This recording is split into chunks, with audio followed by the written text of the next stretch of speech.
Bonjour à tous, ici Mona Lisa du programme de démarrage pour entrepreneurs noirs de Futurpreneurs financé par la RBC. Vous écoutez le balado Startup and Prosper, l'émission qui aide les entrepreneurs en démarrage dans leur quête de développement d'entreprises prospères. Nous avons voulu créer un lieu d'expression où les gens de tous horizons peuvent se sentir écoutés et compris, tout en mettant en lumière l'état actuel de l'entrepreneuriat dans les communautés noires. Pendant la prochaine heure, laissez-nous être une source d'inspiration vers la réalisation de votre plus grand potentiel. Alors bonjour et bienvenue à toutes et à tous au podcast Startup and Prosper de Futurpreneurs. Je suis votre animatrice, Mona Lisa Prosper. Je suis la directrice du programme dédié aux entrepreneurs noirs de Futurpreneurs avec du financement de la RBC.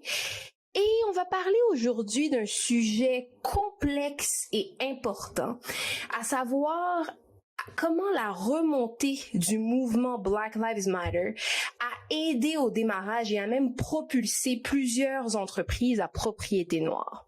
Il sera donc question de la racine du mouvement, de nouvelles initiatives qu'il a entraînées et en plus de comment cette mise en lumière, les disparités auxquelles font face les communautés noires et la prise de conscience générale, sociale, ont eu un impact positif, un impact économique sur les entreprises à propriété noire.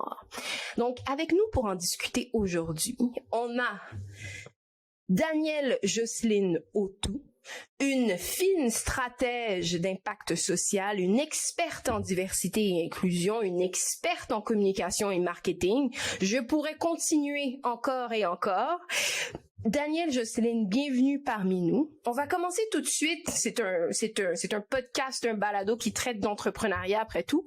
On va y aller d'emblée avec un elevator pitch. Alors, en 30 secondes à 1 minute, explique-nous qui es-tu, qui est Danielle Jocelyne Autou?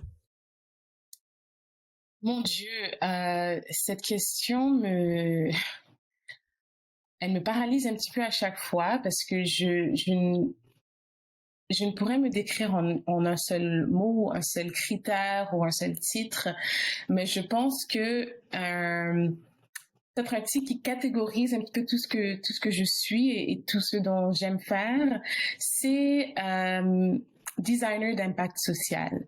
En anglais, I like to say human experience designer. Donc, j'aime conceptualiser des expériences qui rassemblent les humains, qui touchent sur les relations humaines à tous leurs niveaux et à toute leur complexité. Et si on doit le dire un peu plus formellement, je suis la cofondatrice d'une entreprise qui se nomme New Room, et qui offre des services de développement de programmes et de ressources pour entreprises et individus qui souhaiteraient se familiariser en toutes choses impact social et diversité, équité et inclusion.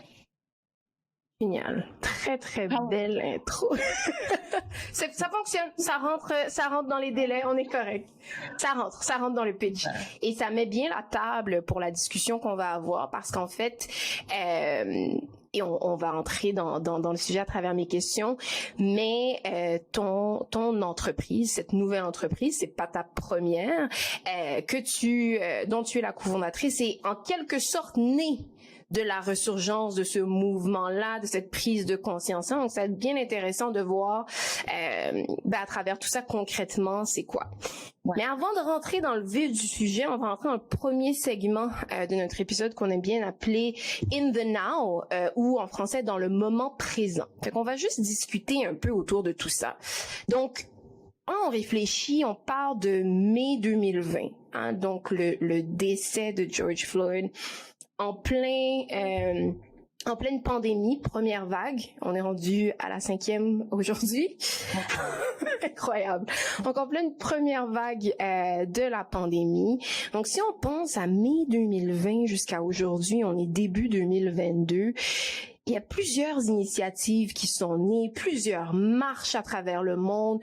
La terre entière s'est réveillée à quel point les communautés noires sont marginalisées, quels enjeux ils font face. À travers le Canada, à travers le monde, il y a eu des initiatives comme par exemple le Black North Initiative, le financement que le gouvernement fédéral a alloué aux entrepreneurs noirs et aux organismes qui agissent auprès des communautés noires. Notre programme chez Futurpreneur, en quelque sorte, est né suite à une prise de conscience, puis on veut bouger puis avoir un impact. Donc, moi, je veux savoir, Danielle Jocelyne, quelle a été ton impression des différentes initiatives qui sont nées suite à ça? Puis est-ce que ton impression, elle a aussi changé ou évolué au fil du temps? Très belle question. Je pense que mon impression 2 ans plus tard a définitivement évolué. Donc, au début, j'avais des émotions partagées. Donc, j'étais autant contente que ces discussions faisaient face and that people were confronting certain things. J'étais autant perplexe. Donc, je me demandais, OK, mais donc ça a pris le décès très public d'un homme noir pour que certaines marques et certaines institutions se réveillent. J'ai aussi ressenti énormément en tant que quelqu'un qui a été énormément sollicité durant les 2 dernières années, de fatigue émotionnelle, de, we call emotional labor, dont je suis sûre que beaucoup de personnes noires ont ressenti. So, beaucoup d'émotions partagées. Je pense que maintenant, 2 ans plus tard, là où je suis rendue, c'est dépendamment des initiatives, on arrive, je pense, en tant que communauté, à mieux voir à travers le niveau de sincérité de certaines initiatives et de certains posts, de certaines réflexions. Donc, on voit les marques qui ont continué à en parler et qui ont proactivement changé certaines mesures et qui continuent à le faire aujourd'hui, qui comptent le faire à long terme. On voit les marques et les personnes qui l'ont fait au début, qui ont arrêté. Donc, je pense que le temps nous dévoilera qui était sincère dans leur démarche. Non, c'est très intéressant parce qu'il y a eu beaucoup de choses. Tu mentionnes les marques et je sais que tu as été très, comme tu dis, très sollicitée. Puis tu es très active. Oui, vocale. Voilà, je cherchais un autre terme, mais très vocale par rapport à ça. Mais tu émets toujours des points très justes par rapport à la bonne manière de prendre position, de vouloir changer les choses à l'interne, que ce soit une marque ou une entreprise ou une initiative. Je pense que somme toute, moi, ce que j'aime dire, c'est que c'est dommage que ça ait pris un décès très public et tragique, comme tu dis, mais c'est quand même agréable et je vais pas dire réconfortant, mais c'est comme, ça fait tellement longtemps qu'on crie d'une certaine manière, qu'on essaie de s'exprimer sur ces enjeux-là, et pour une fois, les gens nous écoutent.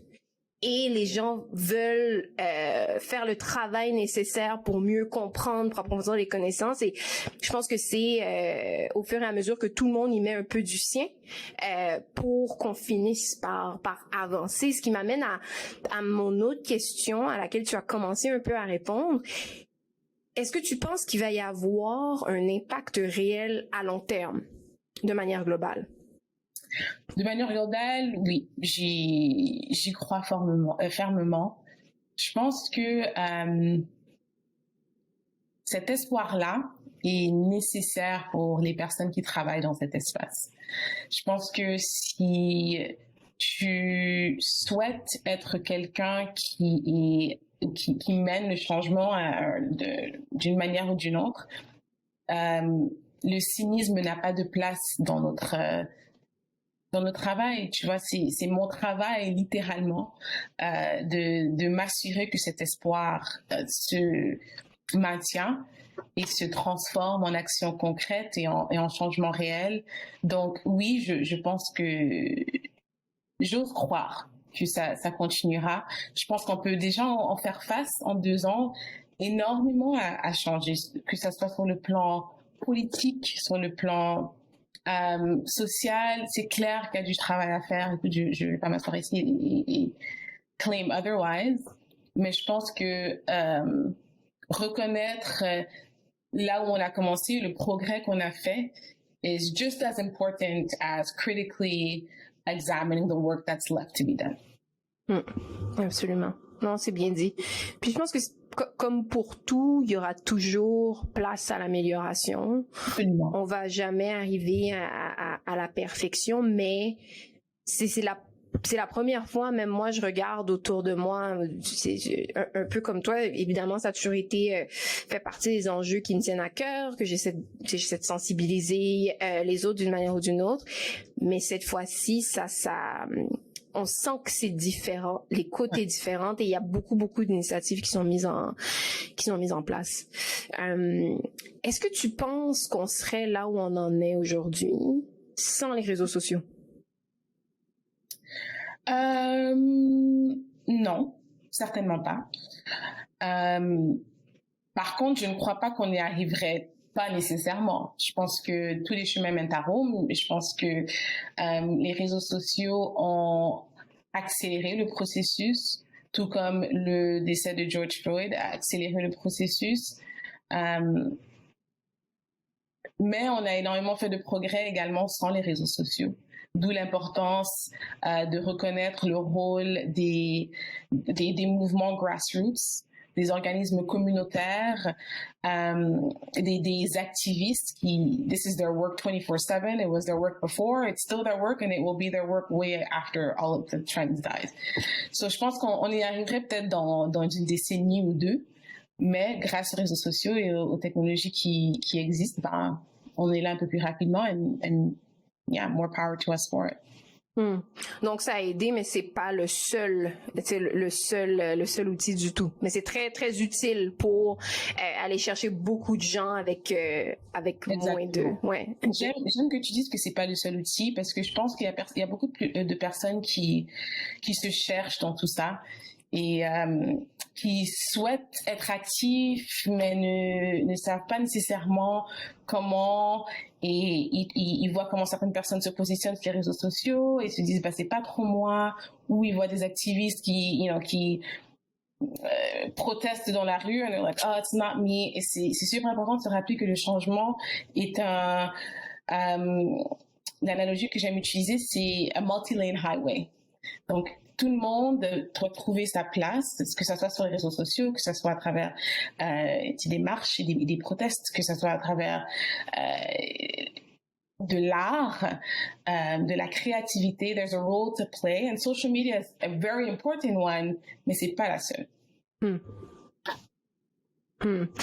Puis c'est vrai parce que surtout aujourd'hui, les gens ont tendance à penser que sans les réseaux sociaux, ça ne fonctionne pas et tout, mais c'est pas vrai du tout. C'est pas vrai. Et tu vois, des fois, il y a des mouvements sur les réseaux sociaux, notamment donc le Black Lives Matter Movement, qui prennent de l'ampleur sur les réseaux, mais que sans action concrète de la part de nos gouvernements, they're just good ideas. So, et à la pâtisserie plate où je travaillais avant, on avait une théorie de changement où on se disait que you need shakers, makers and uptakers in order for social change to happen. Shakers, c'est les gens qui sont frontline, qui travaillent dans des communautés, qui sont des grassroots activists, qui essentiellement ils sont proches du problème. And they flag the problem, they pass it up to the makers, qui eux sont les organismes communautaires, qui sont des fondations, qui sont des groupes quelconques qui se forment pour régler ou trouver les solutions à ce problème qui a été flagué par les shakers. Par la suite, les makers passent le problème aux uptakers, qui sont les personnes donc en position de pouvoir dans les gouvernements, policy makers, lawmakers, to actually create change. Et les trois doivent travailler ensemble pour que du vrai changement social arrive. Sinon, un sans l'autre, c'est des bonnes idées, c'est des bonnes théories, des bonnes solutions telles que, par exemple, Defund the Police, qui a été flagué par the Shakers, donc Grassroots Movement, mais sans le support des uptakers pour actually implement these policies, it's just a good idea. So, tout ça pour dire que on a besoin des trois piliers qui travaillent ensemble and that support each other, so that it's not just social media activism and not actual real policy change. J'aime beaucoup ça. Donc, tu dis shakers, makers and uptakers. Voilà. Exactement. Donc, ok, intéressant comme approche. Puis c'est vrai, ça démontre très bien l'interaction des différents joueurs pour que réellement les choses avancent. Puis très facilement, on pense qu'on fait une petite chose et puis le tour est joué. On coche la case comme quoi la tâche est accomplie. Mais il y a beaucoup plus.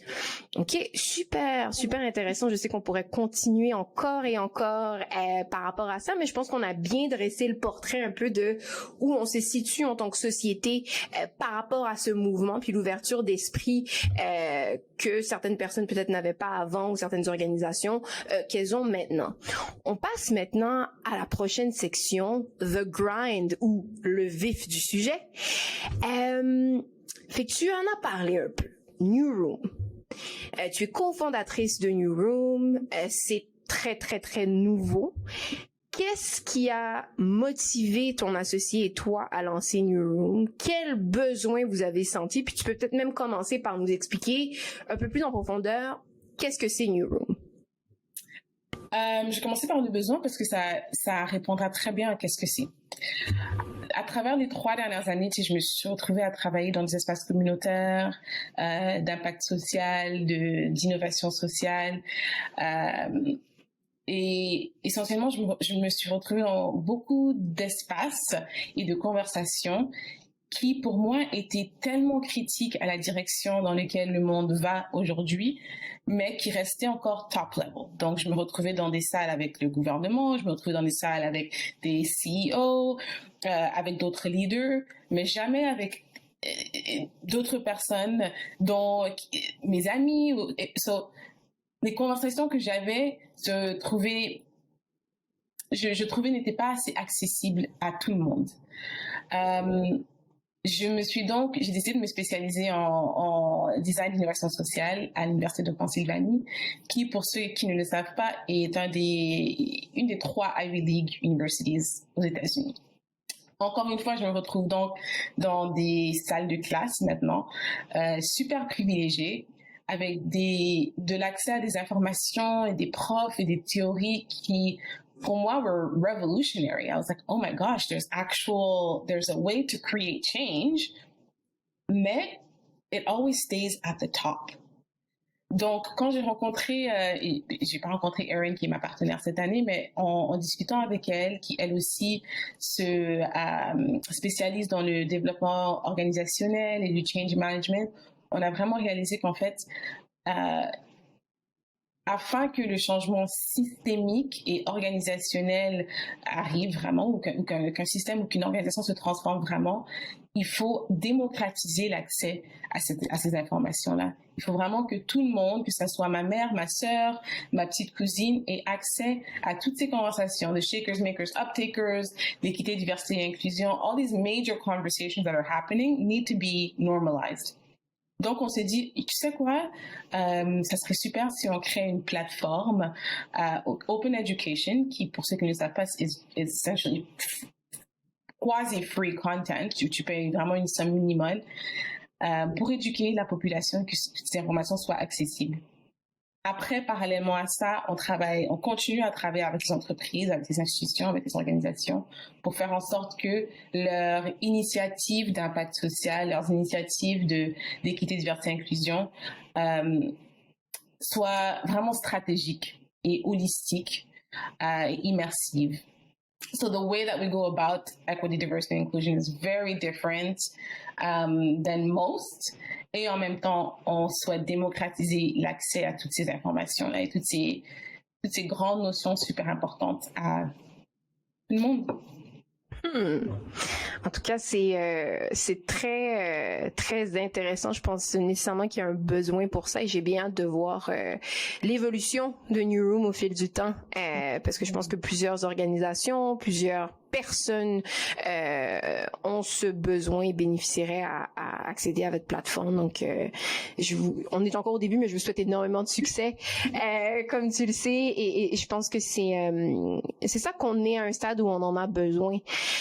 Mais justement, de manière un peu plus concrète, si on faisait une analyse pré-décès de George Floyd versus post-décès de George Floyd, est-ce que dans un monde pré-décès tragique de George Floyd, une entreprise comme New Room aurait pu voir le jour avec autant de succès ou d'anticipation? Honnêtement, je ne pense pas. Je ne pense pas parce que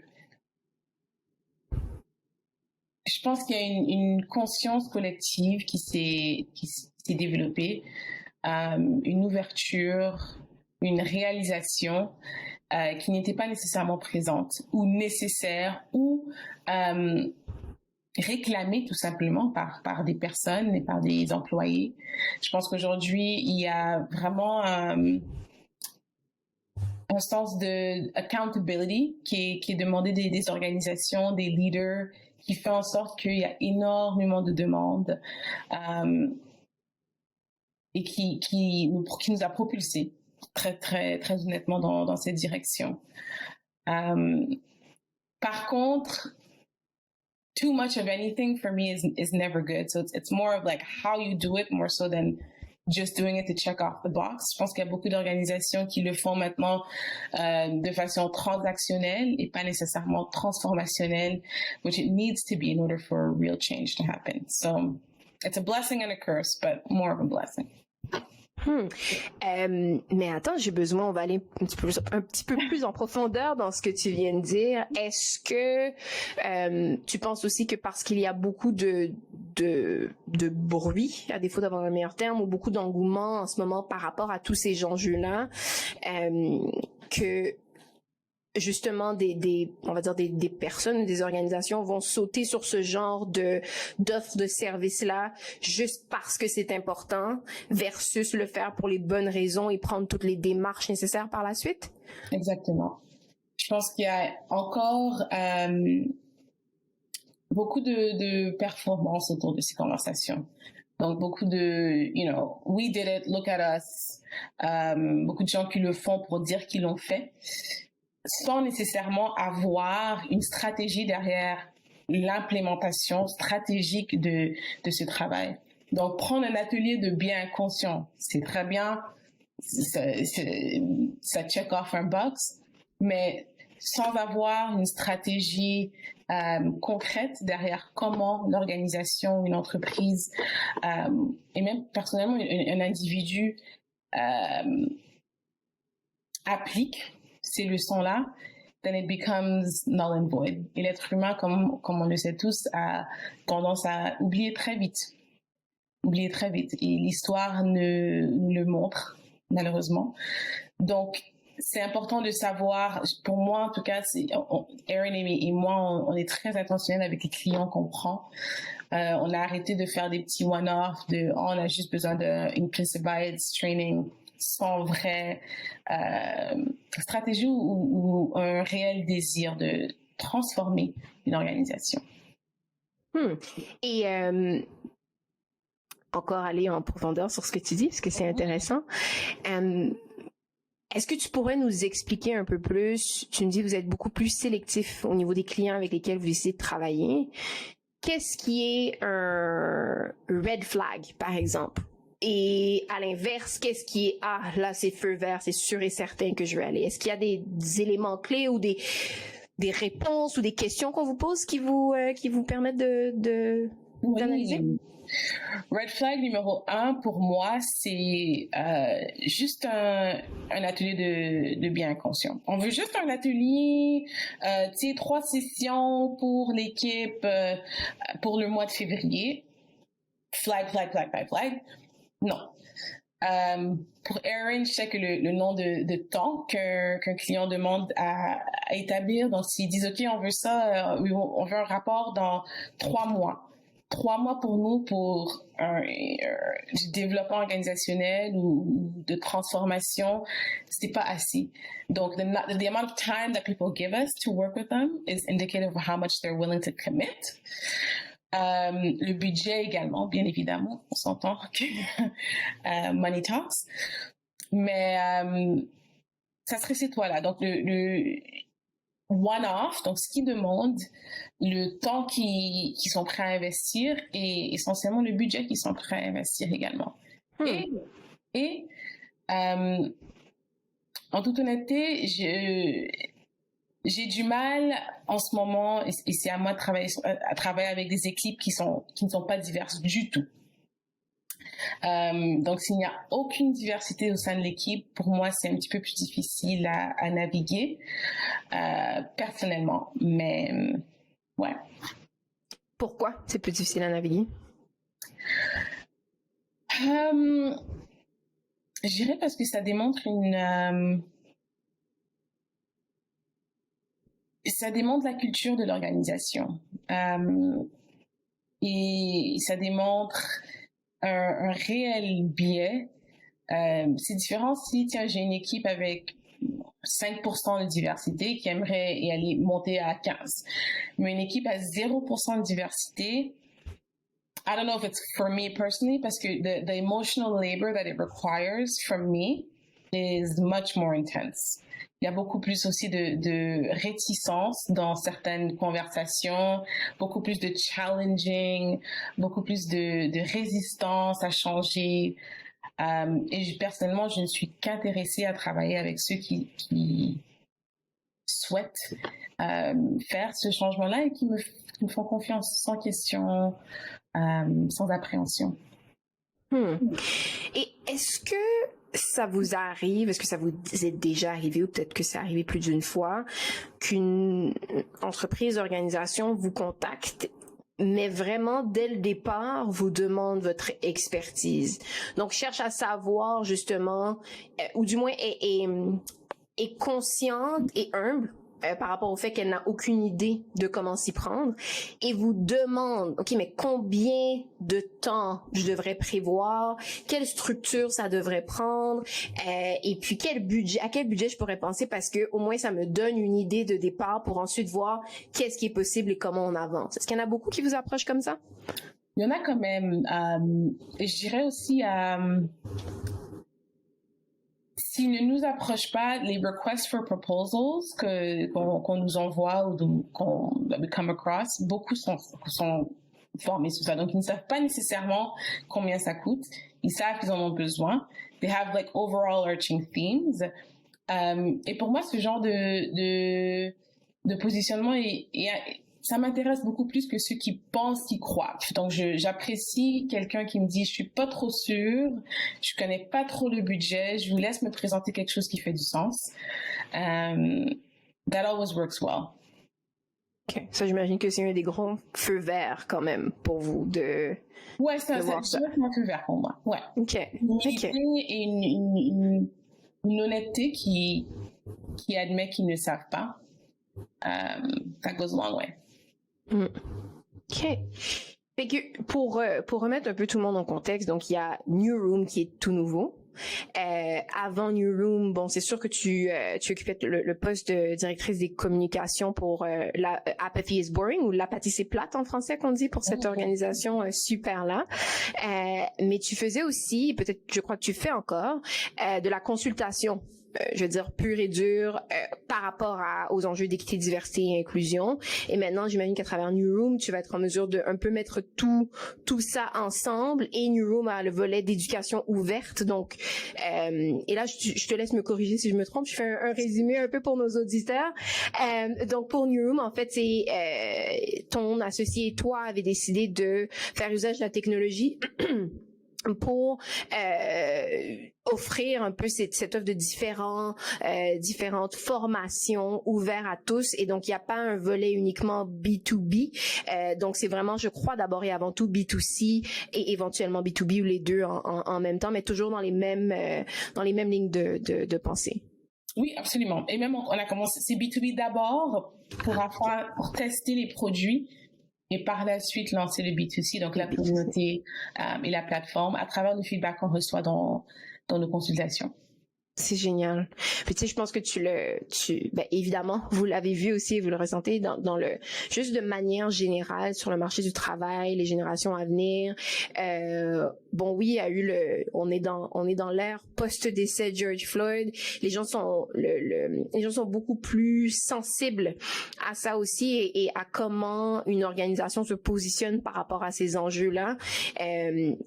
Déjà, nous, notre génération et les générations après nous ont aucune crainte ou peur de dénoncer, de poser les bonnes questions, de creuser les choses. Donc, je pense que à leur tour, tout ce qui est C-level d'une organisation n'a pas le choix aujourd'hui là de regarder tout ça. Donc, je pense que votre offre de service tombe à point.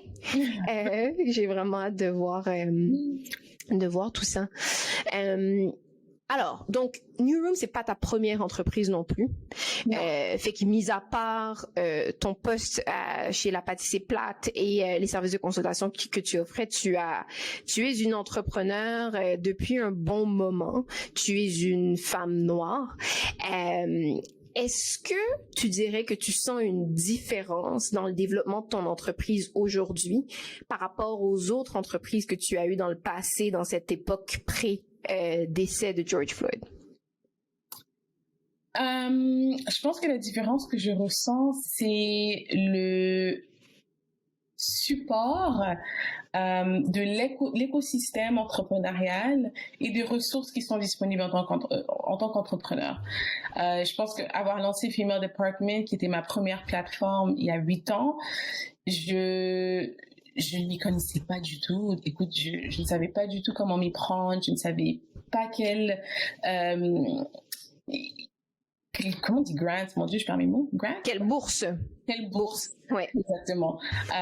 Était disponible.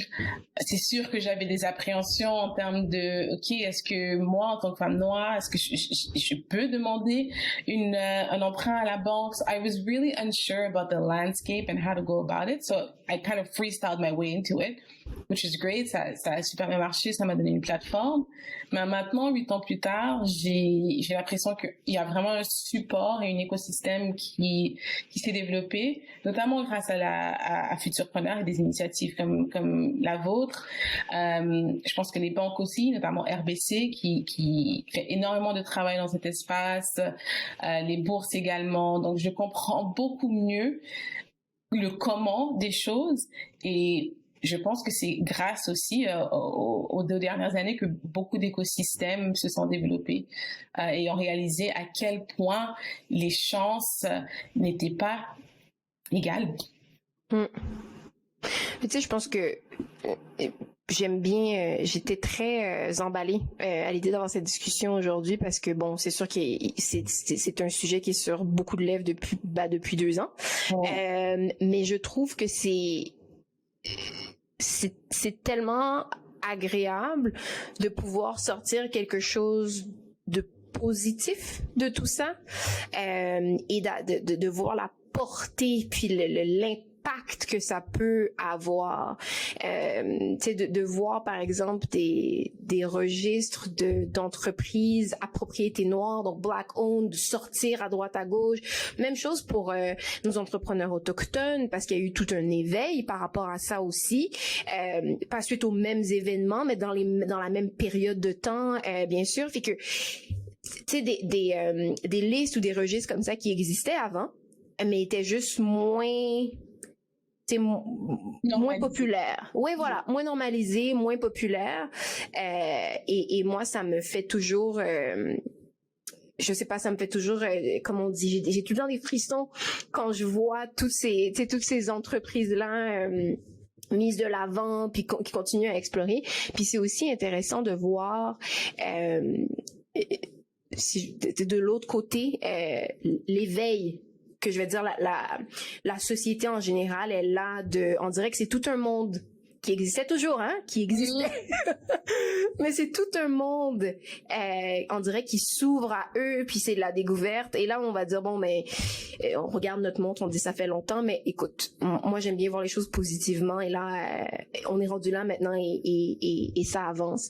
Ce qui m'amène à te demander, justement, pourquoi tu penses, il y a beaucoup de personnes qui pensent à tort que dès que tu prônes le entreprise à propriété noire, entreprise black owned, c'est uniquement black focus. Donc beaucoup de personnes vont être frileuses, réticentes, savent pas trop si ça s'adresse à eux. Selon toi, qu'est-ce qui explique ça? Ben, je pense que je vais peut-être commencer par nommer que l'idéal, c'est qu'on n'ait pas à dire black owned. Tout simplement. I think true equity and true equality doesn't require us to mention the marginalized group before anything. Par contre, on n'est pas encore là. Et avant d'y arriver, je pense que c'est nécessaire de nommer que certaines entreprises sont black owned ou indigenous owned afin de pouvoir mettre ces entreprises-là de l'avant parce que sinon les gens ne les supportent tout simplement pas ou elles n'ont pas encore une fois, les mêmes chances de survie, les mêmes chances de développement, de growth. Et donc, positioning something as black owned, ça permet aux communautés noires tout simplement de savoir, OK, let's invest our dollars here. Ça permet aux alliés aussi de savoir, OK, let's make our solidarity active and support our dollars here. Après, pour tous ceux qui sont réticents, that's kind of their own shit. Mais je pense que la démarche sert tout simplement à amplifier d'abord parce que ces business-là n'ont pas toujours les mêmes chances de visibilité et de croissance. Une fois maintenant que on arrive à égaliser un petit peu the game, which will take a lot of time, then I agree that we don't need to put black on. Parce que idéalement, someone comes to your store because your products are good, period. Until we get to that point, we need to amplify the businesses that just don't have the platforms. Puis c'est intéressant parce que je pense que depuis longtemps, l'un des nombreux enjeux, mais l'un d'entre eux pour les entreprises black-owned ou même indigenous-owned, issues des communautés autochtones, il y avait un grand problème de découvrabilité. Tu sais, même quand on pense à, puis là je vais parler de manière très large, ici, pour ceux qui nous écoutent, Daniel, Jocelyne et moi, on est toutes les deux à Montréal, au Québec, et il y a eu tout un mouvement aussi dans les 2 dernières années pour l'achat local. Ça fait longtemps qu'il est là, mais encore plus en profondeur pour l'achat local, et même chose, il y a toujours tout ce qui comme on dit, mainstream et facile à trouver. On connaît les grandes marques, les grands noms qui viennent pas nécessairement de près de chez nous, ou qui ne sont pas nécessairement détenus par des communautés marginalisées. Mais pour le reste, toute cette notion de découvrabilité-là, elle est importante. Puis ça revient à ce saut de détenu par une personne issue des communautés noires, ou une personne issue des communautés autochtones et autres. C'est important vu le stade où on en est. Et j'aime beaucoup ce que tu as dit, comme quoi... pour arriver vraiment à un niveau d'équité, il ne faudrait plus avoir à identifier ces entreprises-là, parce qu'à ce moment-là, ça sera plus ou moins équitable ou égal à ce niveau-là, mais pour ce qui est de la découvrabilité, c'est important. Un autre point aussi que tu as dit, que j'aimerais beaucoup mentionner, c'est que c'est utile pour nous, personnes issues de la communauté noire, de connaître et de savoir ce qui se passe au sein de nos communautés, parce qu'on sait aussi qu'il y a un enjeu de, quand on prend $1, combien de temps il reste dans nos communautés versus combien de temps il sort et combien de temps il reste dans d'autres communautés. Ça, c'est un enjeu qu'on a depuis le début des temps. Donc la montée de cet engouement-là va aider à jouer à ça aussi pour qu'on ait un pouvoir économique encore plus grand.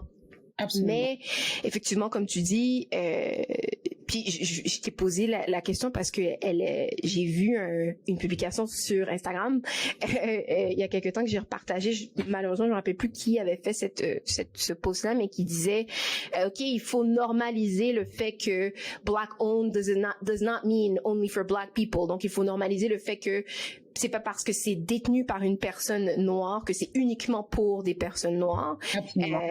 Puis effectivement, je pense que c'est des préjugés, peut-être que certaines personnes ont, mais qu'il faut déconstruire aussi au fil du temps, puis détruire ces barrières-là.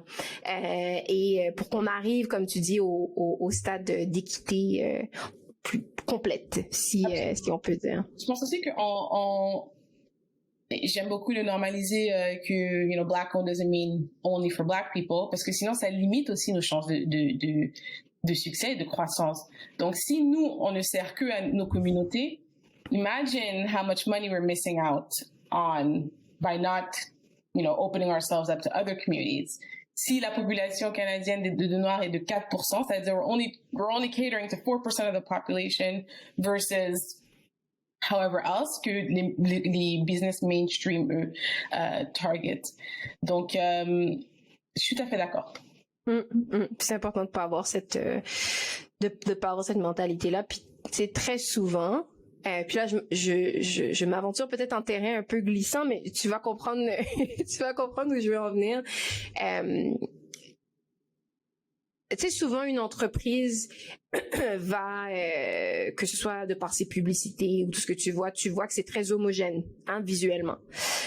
Mais on a tellement été habitué à cette forme d'homogénéité-là que quand c'est une autre forme d'homogénéité, ça choque. Et ça donne l'impression que tout de suite, ça s'adresse uniquement aux autres personnes ou aux personnes qui sont représentées. Ce que je trouve aussi, bon, bref, c'est intéressant, puis ça fait juste mettre en lumière un peu ce qu'on vit. Mais voilà, parce que quand on pense, mis à part des services ou des produits très spécialisés, je pense par exemple à des produits pour les cheveux naturels crépus ou certains produits pour la peau en général, c'est bon pour tout type de peau. Tu sais, mis à part ça, tous mes amis blanches qui ont des cheveux bouclés, I always recommend that they go to Inheritance.